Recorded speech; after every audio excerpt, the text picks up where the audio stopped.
M23, M23, M23 ni inyeshyamba zirwana mu mashyamba ya Kongo, zirwanya ubutegetsi bwa leta ya Kongo. Ni bande? Ese kuki barwana? Ndagira ngo byose ubikurikiye muri iki kiganiro. Tugiye kurebera hamwe umutwe w'inyeshyamba z'abanyekongo M23. Ushobora kuba hari amakuru bafiteho, ariko muri iki kiganiro tugiye gucukumbura neza, turebe neza amakuru ajyanye na M23. Ntucikwe n'iki kiganiro. Mwibutsa ko iki ari ikiganiro isi dutuye mu gikurikira ku YouTube channel Nibyo Gatanu TV. Nitwa Tom, nk'ubusanzwe nijye ubagezaho ibiganiro nk'ibi. Guha ikaze. Ku itariki ya 23 Werurwe mu mwaka wa 2009, umunsi leta Repubulika ya Demokarasi ya Kongo yasinyanaga amasezerano y'amahoro n'umutwe w'inyeshyamba z'abanyekongo, le Congrès National pour la Défense Militaire, le Congrès National pour la Défense Militaire. Kuri uyu munsi ibikorwa by'intambara impande zose zemeye ko zibishyize ku ruhande, kandi ko nta mukongomani uzongera guhunga bitewe n'intambara bari bamazemo imyaka barwana. Abarwanyi b'izi nyeshyamba CNDP bahise banashyirwa mu ngabo za leta ya Kongo FARDC. Byari kuba byiza cyane iyo biza gukomeza gutyo. Gusa ikibazo cyaje kubaho nuko nyuma y'amezi 3 ku itariki ya 5 y'ukwezi kwa gatandatu mu 2012, abo barwanyi bahoze mu mutwe wa CNDP bashyizwe mu ngabo za leta. Bagaragaje ko ingabo za leta bihuje nazo kuba bakorera ivangura hagendewe yuko bavuga ururimi rw'ikinyarwanda, kandi banakomeje kugaragaza uburyo cy'ubutegetsi muri Kongo bukomeza gutoteza abanyekongo bavuga ururimi rw'ikinyarwanda. Ibintu byari binyuranye n'amasezerano y'amahoro bari basinyanye yo ku itariki ya 23 Werurwe mu 2009. Abo basirikare bahise bikura mu ngabo za leta, babitewe nuko amasezerano y'amahoro basinyanye na leta yo kuwa 23 Werurwe mu mwaka wa 2009 atubahirijwe. Bahise bahera ko bashinga undi mutwe w'inyeshyamba, banawita izina ry'amatariki amasezerano y'amahoro basinyanye yabereyeho, Mouvement du 23 Mars, M23, akaba ari naho hakomoka M23. Ibi byose reka tubirebe neza, turebe uko bimeze. Uyu mutwe wa M23 ubwo wari utangiye gushingwa, ku isi yose bahise bawumenya, ndetse mu bitangazamakuru ku isi yose biramenyekana ko muri Repubulika ya Demokarasi ya Kongo hongeye kwaduka umutwe w'inyeshyamba uvuga ururimi rw'ikinyarwanda. M23 ni izina ryese ryumvikana ku isi hose, iramamara cyane rwose, kubera ko mu mateka y'intambara ku isi hari undi mutwe ujya gusa na M23 ariko witwaga M26 wa Fidel Castro na murumuna we Raúl Castro. Bari bafatanyije n'umunya-Argentine w'icyamamare ukomeye cyane, indwanyi ikomeye cyane mu kinyejana cya 20, Ernesto Che Guevara. Iyi M26 niyo yatsinze intambara yerekeza kibomatwara ya gikomunisiti na gisosiyalisiti. M23 rero icyumvikana mu matwi y'abantu bahise bibuka uyu mutwe M26, bituma M23 isi yose imenyekana cyane ako kanya. Aba barwanyi bigumuye bashinja cyane leta ya Joseph Kabila kutubahiriza amasezerano bagiranye ubwo bari bakiri CNDP. Icyo gihe leta ya Kongo yashinjije General Jean Bosco Ntaganda banise Terminator, yari umujenerali mu ngabo zabo ariko yari atuye i Goma. Bamushinja ko yari yoboye uwo mutwe M23. Itariki ya 11 y'ukwezi kwa 4 mu 2012, Perezida Joseph Kabila yatanze amabwiriza yo guta muri yombi General Jean Bosco Ntaganda, ariko ntibyakunze. Ntaganda aba yinjiye mu banzi ba Kongo atyo ajya kwiyunga kuri M23. Umutwe w'inyeshyamba wari uyobowe na General Sultan Makenga. Mu buryo bwihuse cyane abarwanyi ba M23 biyongereye mu mwanya muto cyane, bava ku barwanyi 300 bivumbuye ku gisirikare cya Congo bagera ku bihumbi n'ibihumbi, biturutse ku kuba abandi barwanyi bahoze mu mutwe wa CNDP n'abari abambari ba Ntaganda bose bavuye mu gisirikare bamwiyungaho, umutwe uragenda urakura. M23 yanakiriye abandi barwanyi benshi bavuye muri Congo bavuga ururimi rw'Ikinyarwanda kuko babonaga ko uwo mutwe urimo kurwanira uburenganzira bwabo. Abenshi mu baturage b'abanyekongo bavuga ururimi rw'Ikinyarwanda bahise banashinga uburyo butandukanye bwo gufasha abo barwanyi ba M23. Bidakeye kabiri uyu mutwe wahise ugaba ibitero ku ngabo za Congo mu bice bya Rutshuru na Masisi. Intambara itangira ityo, abarwanyi ba M23 batangiranye intsinzi ikomeye, isi yose irabamenye. Mu mwaka wa 2012 uyu mutwe wa M23 wahise utangaza ko noneho urwanira uburenganzira bwa muntu na demokarasi, ndetse washinje ku mugaragaro Perezida Joseph Kabila kwiba amajwi mu matora ya perezida mu mwaka wa 2011. Bahise banatangaza ko bagiye kwerekeza Kinshasa guhirika ubutegetsi bwariho. Ibyo kuva ku butegetsi kubera intambara bya Joseph Kabila ni ikintu atashakaga no kumva mu matwi. Nawe yaragiye gukora iyo bwabaga, yaragiye gukora igishoboka cyose kugira ngo bahagarike umuvuduko bari bafite. Intambara irakomera, ishyamiranye impande zombi mu ishusho y'igisobanuro cy'intambara mu buryo bwuzuye. Ku itariki ya 6 y'ukwezi kwa 6 mu 2012, umuvugizi w'igisirikare cya Congo yavuze ko imirwano yarimo ihanganisha igisirikare cya leta na M23 abarwanyi b'uyu mutwe ko bagera kuri 200 bari bamaze kwicwa, abagera kuri 300 bari baritanze ku ngabo za leta.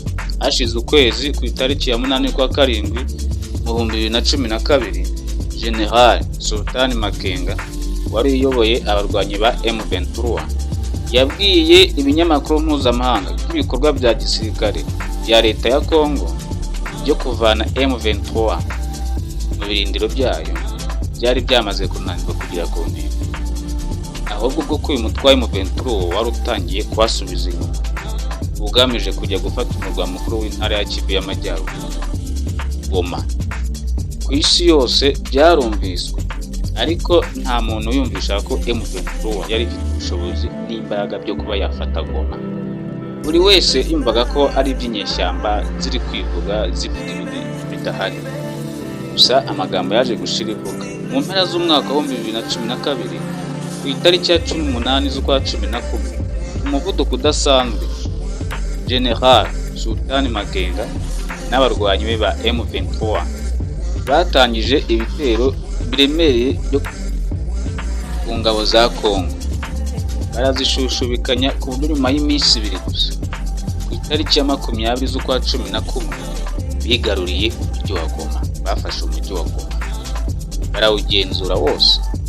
Abakozi ba leta mu nzego z'ubutegetsi n'abakoraga ku mupaka w'u Rwanda na Congo ndetse n'abandi bose bafite aho bahuriye n'ubutegetsi bwa Kinshasa babangiye amaguru ingata barahunga. Ingabo za leta zita intwaro ziriruka. Abaturage ba Goma bakira abarwanyi ba M23.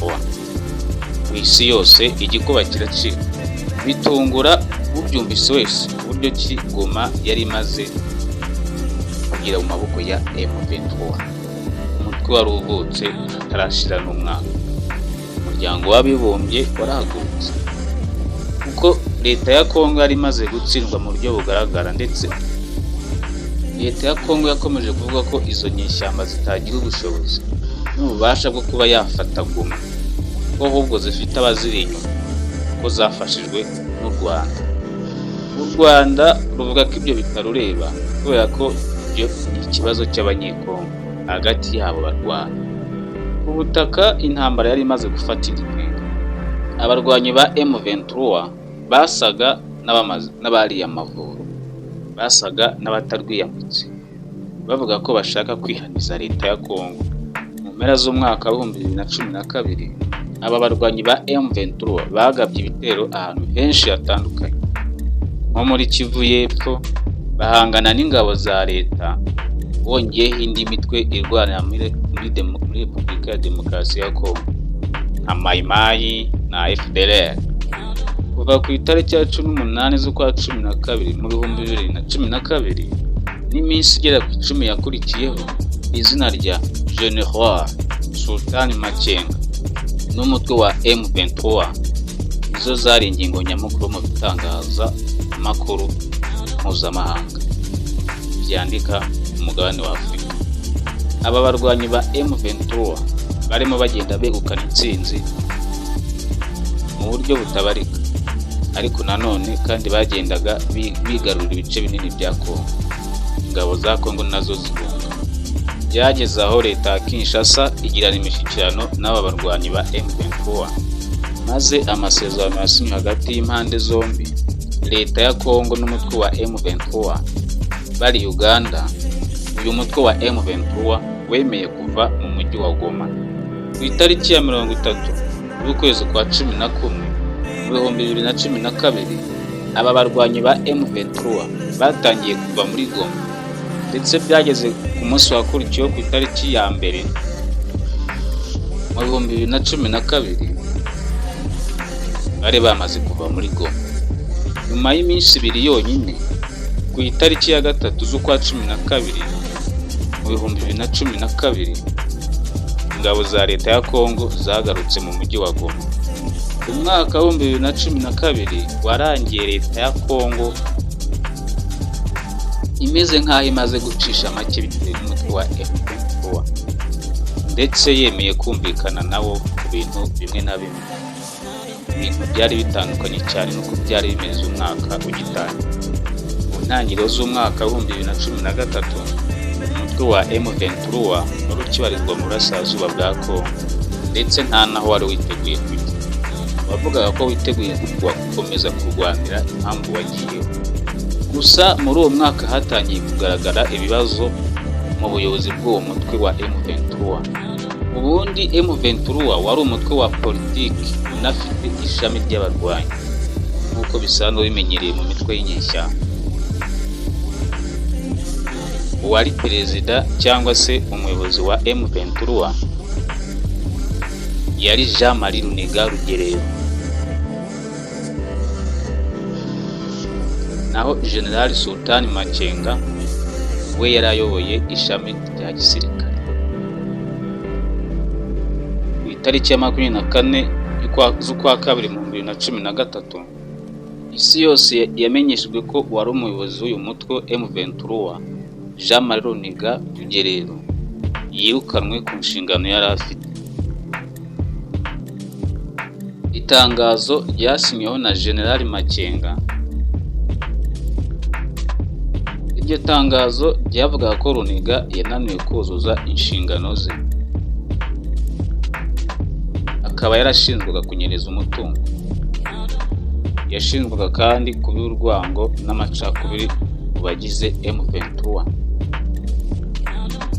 no kuba kandi ataragifite ubushobozi n'ubunararibonye muri politiki. Icyo gihe General Makenga yahise atangaza ko ari we ubaye umuyobozi w'uwo mutwe wa M23. Ubwo yaragiye kugenzura ibijyanye n'igisirikare ndetse na politiki. Gusa abasesengura ibya politiki mpuzamahanga, abasesenguzi bagaragaje ko ubundi Runiga atari ikibazo, ahubwo yananiwe kumvikana na Makenga, bivuye ko Runiga yumvikanaga na Ntaganda, kandi Makenga na Ntaganda ntabwo bumvikanaga ko agombaga kuba umuyobozi w'ingabo. Aho Ntaganda yashaka kuba ari ugena byose, mu gihe Makenga we yagaragazaga ko ari we muyobozi. Uku guhanganira umwanya w'ubuyobozi mu gisirikare muri M23 byatumye uyu mutwe ucikamo ibice, ndetse Runiga awirukanwamo. Ikindi kandi bano bayobozi banapfuye icyerekezo bashaka kwerekezamo cy'intambara yabo, ndetse n'ibijyanye n'amasezerano y'amahoro bagiranye na leta ya Kongo. impande zombi zananiwe kumvikana, byarangiye zinakozanyijeho. Igice cya Runiga n'abari bamushyigikiye kiratsindwa, bisanga nta yandi mahitamo bafite uretse guhunga. Nta handi bari guhungira, bahise bahungira mu Rwanda. Generali Ntaganda nawe icyo gihe yisanze nta hantu asigaye, kubera ko leta ya Kinshasa iramushakishaga cyane, yashaka kumufata. Nubwo Generali Makenga yari amaze kugumana ubwo butegetsi bwa M23, iherezo ry'intsinzi n'agasongero ko guhahamura ingabo za leta ya Kongo byarimo bigenda birangira bireba. Ko mu kwezi kwa gatatu mu 2013 akanama gashinzwe umutekano mu muryango w'abibumbye kafashe icyemezo cyo guha uburenganzira umuryango w'abibumbye ngo zishireho itsinda ry'ingabo zihariye yakemura ikibazo cy'imitwe yitwaje intwaro iri mu burasirazuba bwa Kongo irangaje imbere na M23. Iri tsinda ry'ingabo ryahurijwemo ingabo z'umuryango w'abibumbye zari zisanzwe muri MONUSCO, zongerwamo n'izaturutse mu bindi bihugu: Tanzania, Afurika y'Epfo na Malawi. Iri shami ry'ingabo ryahise rihabwa Umunyatanzania Brigadier General James Aloys Mwakiborwa ngo aziyobore muri ibi bikorwa byo kurwanya ishyamba. Zinafashe igisirikare cya Kongo cyari cyamaze kunanirwa. Iri shami ryashyiriweho guhashya imitwe yitwaje intwaro mu burasirazuba bwa Kongo ryahise ritangira akazi karyo mu kwezi kwa 2013. Ritangiza ibitero bikomeye ku mutwe wa M23. Byashegeshe cyane uyu mutwe ku kigero cyo kuwusenya burundu. Ibi bitero by'izi ngabo byiyongereho n'ibindi bitero by'ingabo za leta ya Kongo byashwanyaguje umutwe wa M23 kugeza ku kigero cya nyuma. Uyu mutwe wa M23 aho wisanze nta yandi mahitamo uretse gushaka ahandi wahungira hatari ku butaka bwa Kongo. Ni nabyo byabaye, kubera ko ibitero byo mu kwezi kwa 10 byagabye mu duce dutandukanye: Akanyamahoro, Rucuro ndetse na Rumangabo.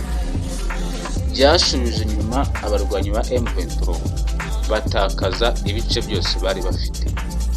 Tariki ya 7 y'ukwa 11 mu 2013, General Sultan Makenga n'abarwanyi 1500 bari basigaranye nawe basigaye nta yandi mahitamo bafite, maze bahungira muri pariki y'igihugu ya Mugahinga muri Uganda no mu bindi bice bya Kisoro muri Uganda.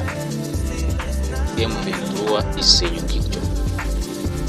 Izi ngabo ry'ishami ryihariye zashyizweho n'akanama ka Loni gashinzwe amahoro ku isi zanenzwe ku isi hose ko zasenye M23, ariko indi mitwe yitwaje intwaro nka FDLR,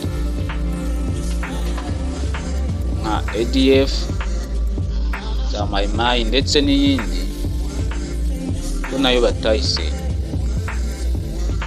Gusa hashize imyaka 8, ejo bundi mu mpera z'umwaka wa 2021, abarwanyi ba M23 bongera kubura umutwe.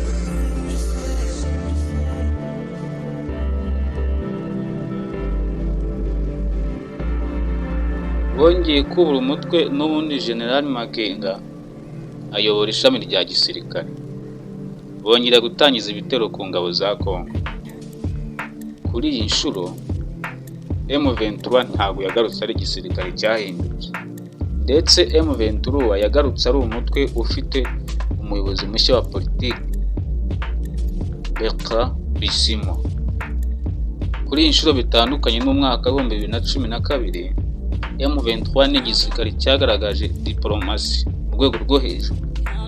irafata ibice ikagerageza kuba inshuti n'abaturage ihasanze.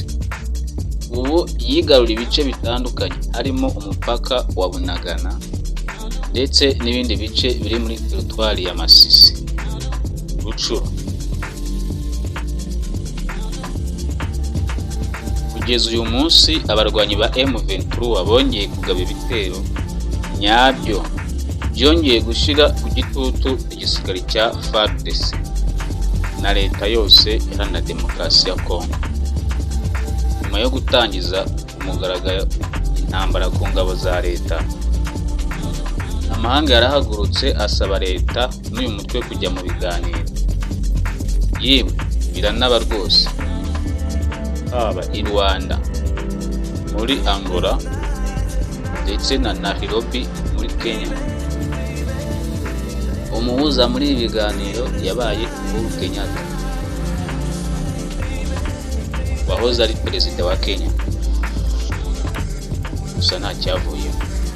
Umuryango wa Afurika y'Uburasirazuba, Repubulika ya Demokarasi ya Congo uheruka kwinjiramo, bohereje ingabo zo kubungabunga amahoro, ariko nabyo ntacyo byatanze, kuko leta ya Congo yasabye ko izi ngabo zihava zisimburwa na SADC.